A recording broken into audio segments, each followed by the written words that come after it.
Assalamualaikum warahmatullahi wabarakatuh. Perkenalkan, saya Sarli Sarlina dengan NIM C1C021209. Di sini saya akan menjelaskan mengenai pajak penghasilan. Baiklah, langsung saja kita masuk ke sub pembahasan yang pertama, yaitu pengertian PPh dan penghasilan. Pengertian pajak penghasilan atau PPh adalah pajak yang dibebankan atas suatu penghasilan yang diperoleh wajib pajak, baik yang berasal dari Indonesia maupun luar negeri. Selanjutnya, pengertian penghasilan, yaitu setiap tambahan kemampuan ekonomis yang diterima atau diperoleh wajib pajak, baik yang berasal dari dalam negeri maupun luar negeri, yang dapat dipakai untuk konsumsi atau menambah kekayaan wajib pajak yang bersangkutan, dengan nama dan bentuk apapun. Penghasilan yang dimaksud dapat berupa keuntungan usaha, gaji, honorarium, hadiah, dan lainnya. Sub pembahasan yang selanjutnya yaitu mengenai subjek pajak. Yang menjadi subjek pajak adalah yang pertama orang pribadi, warisan yang belum terbagi, badan yang terdiri dari PT, CV, perseorangan lainnya, BUMN atau BUMD dengan nama dan bentuk apapun seperti FA, kongsi, koperasi, dan lain-lain, atau organisasi yang sejenis lembaga dan bentuk badan lainnya. Yang terakhir, bentuk usaha tetap atau BUT. Subjek pajak dapat dibedakan menjadi dua bagian, yaitu yang pertama subjek pajak dalam negeri yang terdiri dari subjek pajak orang pribadi, yaitu seperti orang pribadi yang berada di Indonesia lebih dari 183 hari dalam jangka waktu 12 bulan atau orang yang dalam 1 tahun pajak berada di Indonesia dan mempunyai niat untuk bertempat tinggal di Indonesia. Yang kedua, badan yang didirikan atau yang bertempat kedudukannya di Indonesia. Yang kedua, subjek pajak luar negeri yang terdiri dari yang pertama orang pribadi yang tidak bertempat tinggal di Indonesia atau berada di Indonesia tidak lebih dari 183 hari dalam jangka waktu 12 bulan yang menjalankan usahanya melalui BUT di Indonesia. Yang kedua, orang pribadi sebagaimana poin pertama yang menerima penghasilan dari Indonesia bukan dari menjalankan usaha atau melakukan kegiatan melalui BUT di Indonesia. Yang ketiga, badan yang tidak didirikan dan tidak bertempat kedudukan di Indonesia yang menjalankan usaha atau melakukan kegiatan melalui BUT di Indonesia. Yang terakhir, badan sebagaimana poin ketiga yang menerima penghasilan bukan dari BUT di Indonesia. Baiklah, selanjutnya sub pembahasan mengenai mulai dan berakhirnya kewajiban pajak subjektif. Mulai dari subjek pajak dalam negeri orang pribadi, yaitu yang pertama mulai dari dilahirkan, berakhir saat meninggal. Yang kedua mulai saat berada di Indonesia, berakhir saat meninggalkan Indonesia untuk selamanya. Yang kedua subjek pajak dalam negeri, yaitu mulai dari didirikan dan berakhir saat dibubarkan.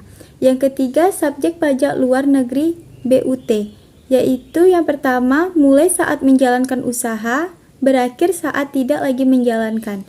Yang kedua mulai saat menerima penghasilan dari Indonesia, berakhir saat tidak lagi menerima penghasilan dari Indonesia. Yang terakhir warisan belum terbagi, yaitu mulai dari timbulnya warisan belum terbagi, berakhirnya saat warisan telah selesai dibagikan. Selanjutnya yang tidak termasuk subjek pajak.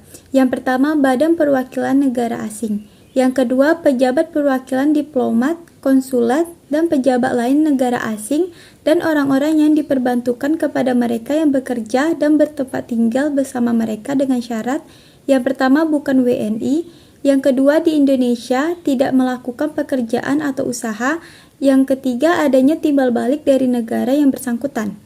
Yang ketiga organisasi internasional sebagaimana dimaksud dalam Menteri Keuangan nomor 314 KMK 04 tahun 1998 tanggal 15 Juni 1998 dengan syarat yang pertama Indonesia menjadi anggota organisasi tersebut, yang kedua tidak menjalankan usaha untuk memperoleh penghasilan dari Indonesia.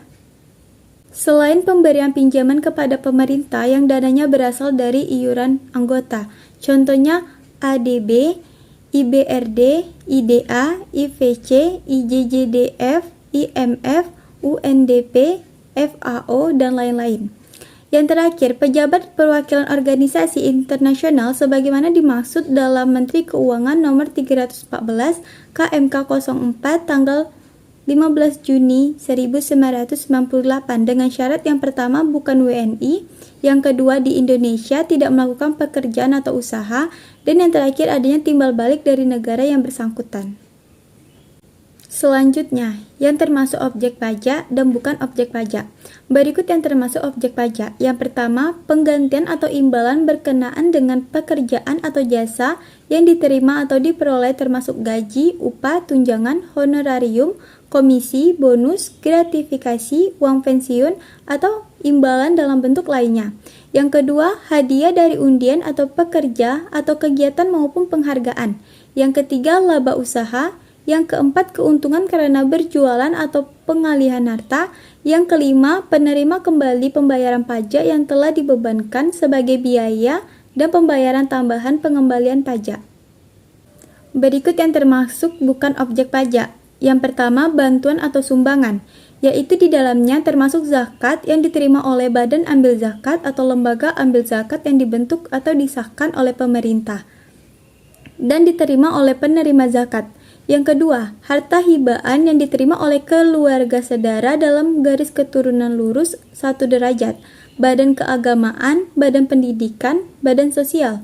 Yang ketiga, warisan. Yang keempat, harta yang termasuk setoran tunai diterima oleh badan. Yang kelima, pengganti atau imbalan sehubungan dengan pekerjaan atau jasa yang diterima atau diperoleh dalam bentuk natural dan kenikmatan dari wajib pajak atau pemerintah. Baiklah, demikianlah presentasi dari saya. Jika ada kesalahan kata atau kekurangan, mohon dimaafkan. Saya akhiri dengan wabillahi taufiq wal hidayah. Wassalamualaikum warahmatullahi wabarakatuh. Terima kasih.